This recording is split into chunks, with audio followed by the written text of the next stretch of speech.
Aspirant সবাইকে প্রস্তুতি online coaching চ্যানেলে ওয়েলকাম।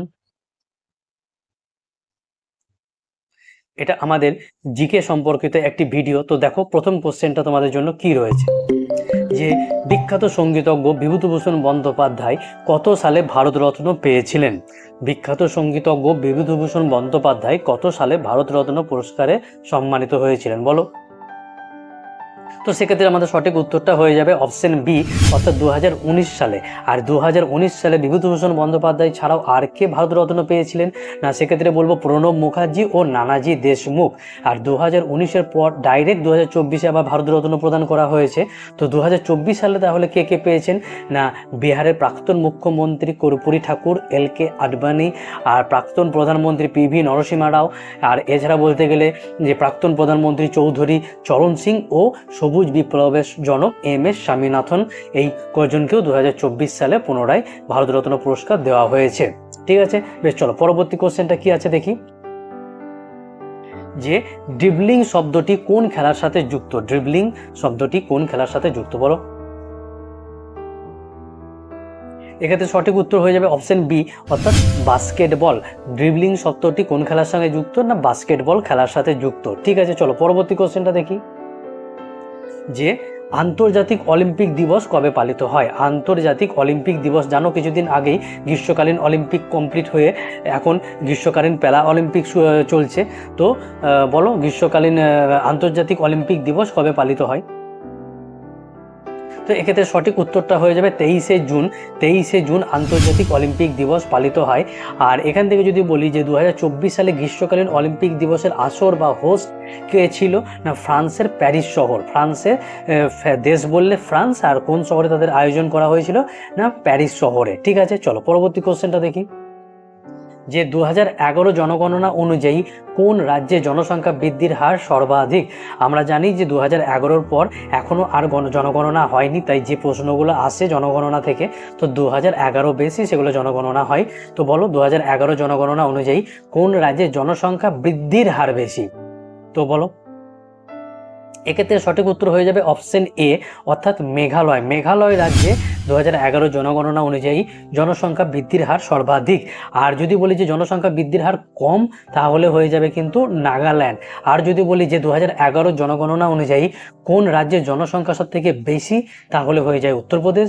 আর যদি বলি কোন রাজ্যের জনসংখ্যা সব থেকে কম, তাহলে হয়ে যাবে সিকিম রাজ্য। ঠিক আছে, বেশ, চলো পরবর্তী কোশ্চেনটা কি আছে দেখি। যে কে দিন-ই-ইলাহির একজন সদস্য ছিলেন? বলো, কে দিন-ই-ইলাহির একজন সদস্য ছিলেন? তো অপশন বি হয়ে যাবে এক্ষেত্রে সঠিক উত্তর, অর্থাৎ বীরবল। বীরবল হয়ে যাবে আমাদের সঠিক উত্তর। আর তিনি হিন্দু হিসাবে এই দিন-ই-ইলাহির সদস্য ছিলেন। আর এই দিন-ই-ইলাহি কথাটির অর্থ কি যদি বলি, তাহলে এই কথাটির অর্থ হচ্ছে ঈশ্বরের আদেশ। ঠিক আছে, চলো পরবর্তী কোশ্চেন, আমাদের 6 নম্বর কোশ্চেন। যে পানিপথের দ্বিতীয় যুদ্ধ কবে হয়েছিল? পানিপথের দ্বিতীয় যুদ্ধটি কবে হয়েছিল বলো? তো এক্ষেত্রে সঠিক উত্তর হচ্ছে অপশন সি, 1556 খ্রিস্টাব্দে পানিপথের দ্বিতীয় যুদ্ধ হয়েছিল। এই যুদ্ধের সম্বন্ধে কি বলবো, না আদিল শাহের সেনাপতি হিমুকে পরাজিত করেছিলেন কে? না আকবরের অভিভাবক বৈরাম খাঁ। এই পানিপথের দ্বিতীয় যুদ্ধ যেটা হয়েছিল 1556 খ্রিস্টাব্দে, সেই যুদ্ধে আদিল শাহের সেনাপতি হিমুকে পরাজিত করেন আকবরের অভিভাবক বৈরাম খাঁ। ঠিক আছে, চলো পরবর্তী কোশ্চেনটা দেখি। 7 নম্বর কোশ্চেন আমাদের, ভারতে পর্তুগিজ শক্তির কেন্দ্র কোথায় ছিল? বলো, ভারতে পর্তুগিজ শক্তিদের কেন্দ্রস্থল কোথায় ছিল? তো এক্ষেত্রে সঠিক উত্তর হয়ে যাবে অপশন বি, গোয়া। আর এ সম্বন্ধে একটু মনে রাখবো, এই 1498 খ্রিস্টাব্দে পর্তুগিজ নাবিক ভাস্কো দা গামা কেরলের কালিকট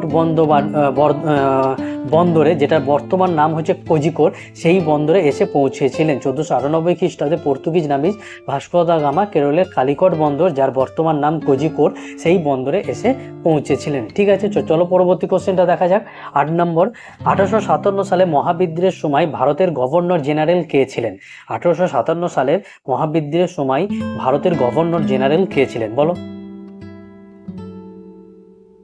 তো এক্ষেত্রে আমাদের সঠিক উত্তর হয়ে যাবে অপশন সি, লর্ড ক্যানিং। 1857 সালে মহাবিদ্রোহ বা সিপাহী বিদ্রোহের সময় ভারতের গভর্নর জেনারেল ছিলেন লর্ড ক্যানিং। আর অপশন এতে যেটা রয়েছে লর্ড ডাফরিন, তার সম্বন্ধে কি বলবো, না জাতীয় কংগ্রেসের সময় তিনি ছিলেন ভারতের গভর্নর জেনারেল। ঠিক আছে, বেশ চলো পরবর্তী কোশ্চেনটা দেখা যাক।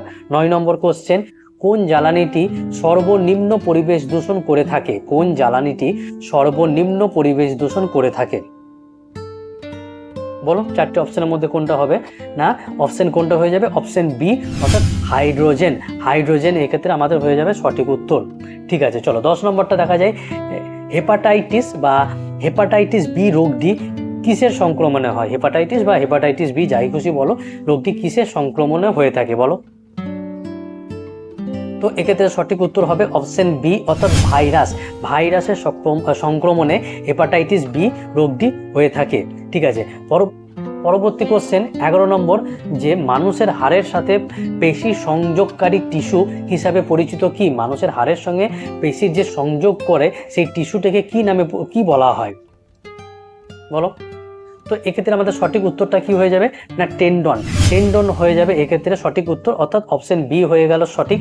আচ্ছা, এক্ষেত্রে আমরা কয়েকটা জিনিস মনে রাখবো, যে মানুষের হাড়ের সংখ্যা কত বা একজন প্রাপ্তবয়স্ক ব্যক্তির হাড়ের সংখ্যা কত যদি বলি, তাহলে হয়ে যাবে 206টি। আর যদি বলা হয় যে সদ্যজাত শিশুর দেহে হাড়ের সংখ্যা কত, তাহলে তো তাদের সংখ্যাটা একটু বেশি থাকে, 350টি। আর মানুষের মাথার খুলিতে হাড়ের সংখ্যা যদি বলি, তাহলে হয়ে যায় 22টি। আর কানের ক্ষেত্রে যদি বলি, আমাদের কানে হাড়ের সংখ্যা কত? তো 6টি। আর পাঁজর বা রিবসের হাড়ের সংখ্যা 24টি। আর মেরুদণ্ডে যদি বলা হয় তাহলে হয়ে যায় 26টি। এগুলো একটু আমাদেরকে মনে রেখে চলতে হবে। ঠিক আছে, তো চলো পরবর্তী কোশ্চেনটা দেখি। কোশ্চেন নাম্বার 12, যে কোন যৌগের 7টি সমযোজী বন্ধন রয়েছে? কোন যৌগের 7টি সমযোজী বন্ধন রয়েছে বলো?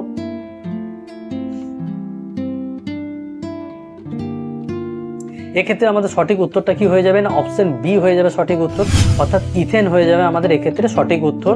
যে কোন যৌগের বললে 7টি সমযোজী বন্ধন রয়েছে? না, ইথেনের। ঠিক আছে, বেশ চলো পরবর্তী কোশ্চেনটা। কোশ্চেন নাম্বার 13 কি আছে? যে কাঁকড়াপাড়া পারমাণবিক বিদ্যুৎ কেন্দ্র ভারতের কোন শহরের নিকট অবস্থিত? কাঁকড়াপাড়া পারমাণবিক বিদ্যুৎ কেন্দ্রটি ভারতের কোন শহরের নিকট অবস্থিত?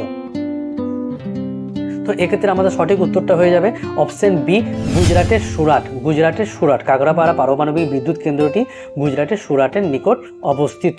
ঠিক আছে, চলো পরবর্তী কোশ্চেনটা দেখি। পৃথিবীর দীর্ঘতম রেলওয়ে প্ল্যাটফর্মটি কি? খুব ইম্পর্টেন্ট একটা কোশ্চেন। পৃথিবীর খুব মানে ইম্পর্টেন্ট এবং তার সঙ্গে বলতে গেলে ইন্টারেস্টিংও কোশ্চেন, যে পৃথিবীর দীর্ঘতম রেলওয়ে প্ল্যাটফর্ম কোনটি? পৃথিবীর বলেছে কিন্তু, হ্যাঁ। তো প্রথমে কি ছিল? না, প্রথমে ছিল আমাদের পশ্চিমবঙ্গের পশ্চিম মেদিনীপুরের খড়গপুর রেলওয়ে প্ল্যাটফর্ম। তারপরে সেটা পরিবর্তন হয়ে চলে যায় উত্তরপ্রদেশের গোরখপুর তকমাটা পায়। আর এখন বর্তমানে যদি বলা হয় যে পৃথিবীর দীর্ঘতম রেলওয়ে প্ল্যাটফর্ম কোনটি, তাহলে কিন্তু না খড়গপুর না গোরখপুর, কর্ণাটকের হুবলি হয়ে যাবে। হ্যাঁ, কর্ণাটকের হুবলি, অর্থাৎ অপশন সি হয়ে যাবে। আর যদি বলে পশ্চিমবঙ্গের দীর্ঘতম রেলওয়ে প্ল্যাটফর্ম, তাহলে কিন্তু হয়ে যাবে অপশন এ, যেটা দেওয়া আছে পশ্চিম মেদিনীপুরের খড়গপুর। ঠিক আছে, বেশ চলো পরবর্তী কোশ্চেনটা দেখি। কোশ্চেন নাম্বার 15, যে সর্দার সরোবর বাঁধ কোন নদীর উপর অবস্থিত? সর্দার সরোবর বাঁধটি কোন নদীর উপর অবস্থিত বলো? তো সেক্ষেত্রে আমাদের সঠিক উত্তরটা কি হবে? না, অপশন বি, গুজরাটের নর্মদা নদীর ওপর সর্দার সরোবর বাঁধটি অবস্থিত।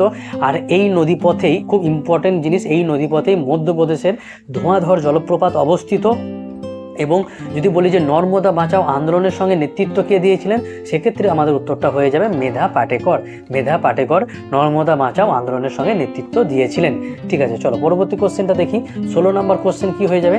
না, কোন প্রতিবেশী দেশের সাথে ভারত পশ্চিম সীমান্তের সর্বাধিক অংশ ভাগ করে নিয়েছে বা সর্বাধিক সীমানা ভাগ করে নিয়েছে? কোন প্রতিবেশী দেশের সঙ্গে বলো? আমাদের পশ্চিমে কোন দেশ রয়েছে প্রতিবেশী দেশ? সেক্ষেত্রে যদি আমরা দেখি এখানে অপশন বুঝতে পারবো। না, অপশন সি হয়ে যাবে এক্ষেত্রে আমাদের সঠিক, পাকিস্তান হয়ে যাবে সঠিক। যে পশ্চিমের পাকিস্তান প্রতিবেশী দেশের সঙ্গে ভারত তার সর্বোচ্চ সীমানা ভাগ করে নিয়েছে। আর যদি বলি যে ভারত কার সঙ্গে এমনিতে সর্বোচ্চ যতগুলো প্রতিবেশী দেশ হয়ে আছে, তার মধ্যে কতগুলি কোন দেশের সঙ্গে ভারতের সর্বোচ্চ সীমানা রয়েছে, তাহলে কি হয়ে যাবে উত্তরটা? না, সেক্ষেত্রে কিন্তু উত্তরটা হয়ে যাবে বাংলাদেশ। আর সেটা কত? 4096 কিলোমিটার। 4096 কিলোমিটার। কিন্তু পশ্চিমের কথা বললে সেক্ষেত্রে আমাদের উত্তরটা এক্ষেত্রে হয়ে গেল অপশন সি, পাকিস্তান।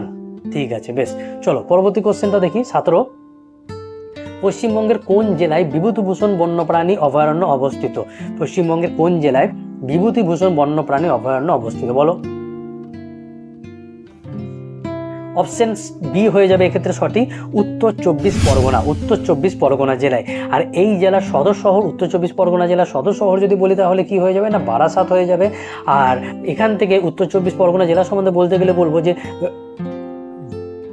রামপ্রসাদের জন্মস্থান হালিশহর এই জেলাতেই অবস্থিত। আর এছাড়া দক্ষিণেশ্বরের কালী মন্দির, আদ্যাপীঠ এবং ব্যারাকপুরের গান্ধীঘাট এই জেলাতেই অর্থাৎ উত্তর চব্বিশ পরগনা জেলাতেই অবস্থিত। ঠিক আছে, চলো 18 নম্বর কোশ্চেনটা কি আছে দেখি। যে বিশ্ব বাণিজ্য সংস্থা বা WTO বা ওয়ার্ল্ড ট্রেড অর্গানাইজেশন স্থাপিত হয় কত সালে? খুব ইম্পর্টেন্ট কোশ্চেন, বলো। তো এক্ষেত্রে আমাদের সঠিক উত্তর হয়ে যাবে অপশন এ, 1995 সালে। আর WTO এর হেডকোয়ার্টার বা সদর দপ্তর কোথায় অবস্থিত? সেক্ষেত্রে কিন্তু আমাদের উত্তরটা হয়ে যেত সুইজারল্যান্ডের জেনেভাতে। ঠিক আছে, বেশ, চলো পরবর্তী কোশ্চেনটা দেখি। যে কোনটি কম্পিউটারে একটি আউটপুট ডিভাইস নয়? আউটপুট মানে যার মাধ্যমে আমাদেরকে কম্পিউটার কিছু প্রেরণ করে। একটা ইনপুটের মাধ্যমে যার মাধ্যমে আমরা কম্পিউটারকে কিছু প্রেরণ করি, আর আউটপুট ডিভাইসের মাধ্যমে কম্পিউটার তার কিছু তথ্য আমাদেরকে প্রেরণ করে। তো এই অপশনগুলোর মধ্যে কোনটা বলো কম্পিউটারের একটি আউটপুট ডিভাইস নয়? তো এক্ষেত্রে আমাদের সঠিক উত্তরটা হয়ে যাচ্ছে অপশন বি, অর্থাৎ জয়স্টিক। জয়স্টিক কিন্তু একটি আউটপুট ডিভাইস নয়, এটা একটা ইনপুট ডিভাইস। এটা অনেকটা এটা গেম খেলাতে অনেকটা কাজে লাগে। আর অপশন ডিতে যেটা প্লুটার আছে, এটা সম্বন্ধে বলতে গেলে বলবো যে এটা একটা প্রিন্টার।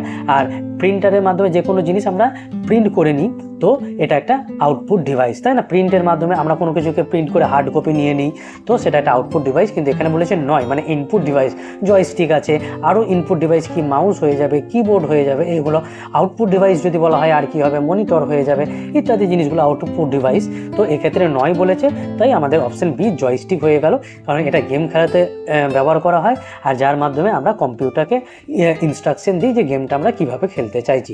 ঠিক আছে, তো আজকের লাস্ট কোশ্চেন, 20 নম্বর কোশ্চেন। 2024 সালে গ্রীষ্মকালীন প্যারা অলিম্পিকের আসর কোথায় বসেছে? 2024 সালে গ্রীষ্মকালীন প্যারা অলিম্পিকের আসর কোথায় বসেছে, বলো। তো এটা ওই একই উত্তর হয়ে যাবে যে ফ্রান্সের প্যারিস শহরে। ফ্রান্সের প্যারিস সম্বন্ধে আর একটা জিনিস মাথায় রাখবে যে শীতকালীন অলিম্পিক এবং শীতকালীন প্যারা অলিম্পিকের সমস্ত কিছু এক হয়। সমস্ত কিছু বলতে যেরকম ধরো ম্যাসকট, মোটো বা হোস্ট নেশন, সমস্ত কিছু শীতকালীন অলিম্পিক এবং শীতকালীন প্যারা অলিম্পিকের সমস্ত কিছু একই হয়। তো আজকের এটাই তোমাদের জন্য প্রশ্ন ছিল। তো তোমাদের সঙ্গে আবারও দেখা হচ্ছে পরবর্তী কোনো ইম্পর্টেন্ট ভিডিওতে। ঠিক আছে।